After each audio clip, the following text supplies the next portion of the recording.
documenting the collapse of life as we know it, as perpetrated by the global military-industrial complex.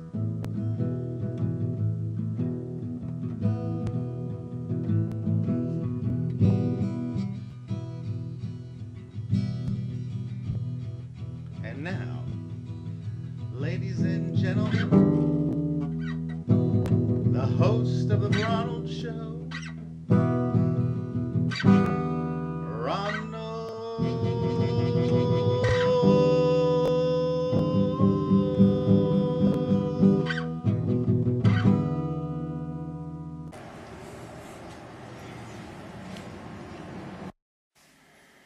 Hi, welcome back to the Ronald Show. I am Ronald, and this is the Ronald Show, documenting the collapse of life as we know it, as perpetrated by the global military. Now, not all of it is controlled by the global military-industrial complex. Some of it is done by nature. Today is March 12th, 2011, and Japan just got rocked yesterday by a major tsunami. Well, guess what, folks? It's coming to your town soon. I promise you, I've said that before, the United States is going to experience atmospheric flooding based on planet Nibiru, and I'm already making plans. I am going to Hoosier National Forest, just west of Lexington, Kentucky, soon, probably around mid-April, early May.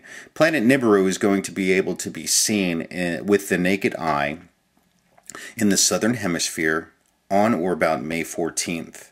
And when it approaches our solar system, it's going to cause atmospheric flooding that's going to wash out the United States, the west coast of the United States, most of Florida, and it's going to leave us devastated all through the United States, the Gulf of Mexico, the eastern part of Mexico, the west coast of the United States. Food and water supplies are going to be shut down. People are going to die. This is going to be bad. We're headed for this. This is just the beginning.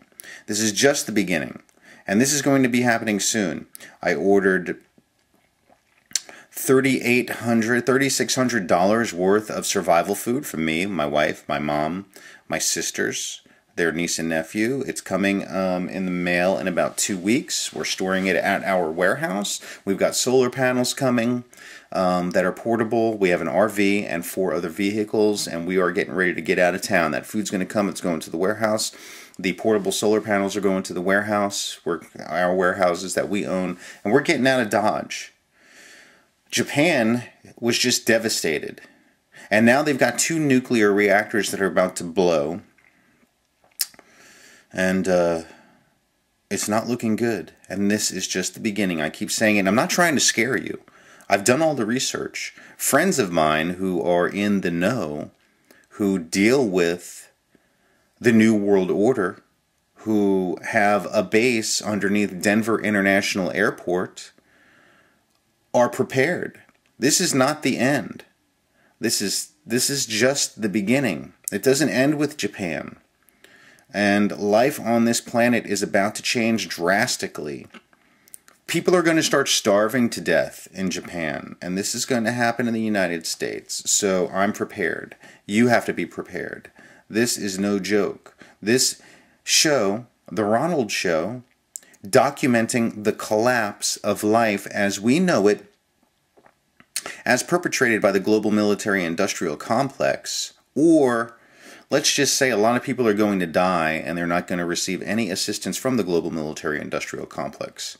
And what is the global military-industrial complex? It's the war machine that runs the planet, that's also run by big business and corporations like the pharmaceutical industry, the Food and Drug Administration, the American Medical Association, the American Cancer Society, the United States Government Corporation, or really the United States Corporation, who's enslaved everybody through their Social Security number, the city in London, that runs our legal system around the world. Every time an attorney passes the bar, he has to take an oath to the city in London, capital T-H-E, capital C-I-T-Y,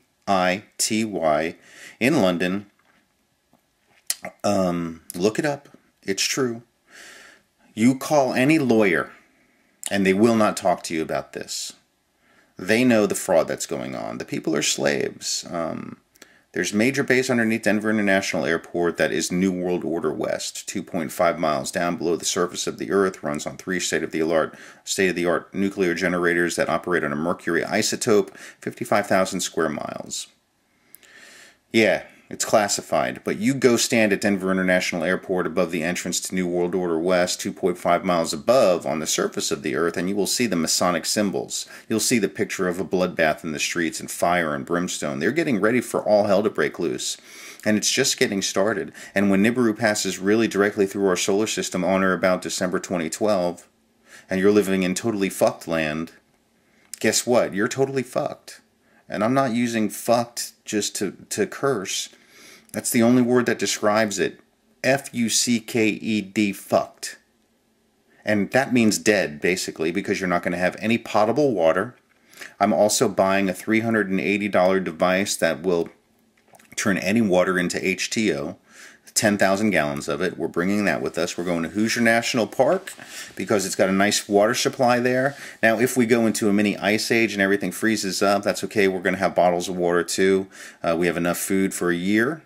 And when food storage is gone and people are rioting in the streets for food and tearing apart grocery stores, and you're wondering where you're going to go because you got no electricity, because the magnetosphere of the Earth has been rocked by major solar flares and all the power grids are out, and you don't have any electricity, and you don't have solar power.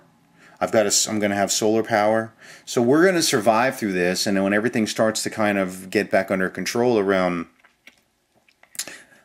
June of 2014, listen, you're in for 3 years of boot camp hell, basically, and it's starting now. And it's really starting, it's just started with Japan. Let's call that the kickoff party, shall we? All right?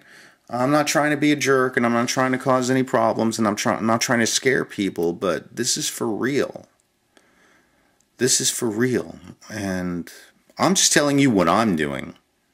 The people who are going to survive this are the people who are prepared. And when you come out the other end of this, those of you who do listen and those who are prepared, ask yourself if you want to work for the United States corporation anymore. And if you want to still be known as a Social Security number and an all-capitalized fictional name that's taxed and enslaved. Is that this Earth is the Earth. It's got continents and water. It's got land and water. Period. We are human beings. We live on this planet. But there are government corporations telling you where you can live and for how long you can live there. You can't travel to another country without a passport, right? You got to have a passport. You can't stay there for as long as you want unless you have a ID card or some citizenship, or you apply for a green card. I mean, think about it. Americans hate Mexicans because they're saying they're coming here illegally. What makes it illegal for another human being to walk around the planet wherever they want to go and work wherever they want to work? You know what makes it illegal? The United States Corporation and their taxation system and their Federal Reserve System and their Social Security system and their monetary system. And they make you, the common citizen, the slave, hate another slave because they're from another compound. Mexico is a jail. The United States is a jail. The UK is a jail. This whole planet is a slave planet of bordered prisons where you can only travel by ID card. Just because you're not sitting in a 8x8 cell at Sharps Penitentiary over here, you know, just west of Cocoa Beach, doesn't mean you're not a prisoner. There's no difference between an 8x8 cell and a 2,500 by 2,500 square miles cell. You're a prisoner on a piece of land, and you don't own your land. Who owns your land? The United States Corporation, right? Do you own your land? No, they can take it by police power anytime they want. They can take it, they can institute martial law and force you to sit in your home so that your 2,400 square foot house becomes your new prison, right? Curfew, right? I mean, think about it. It's a slave planet. So when all hell breaks loose and you live through it because you listen to me and you listen to other people talking about this, then you come back out of this on the other end and you decide whether you want to continue working for the slave master. The slave master. Do you want to be a slave? I don't want to be a slave. I'm not a slave.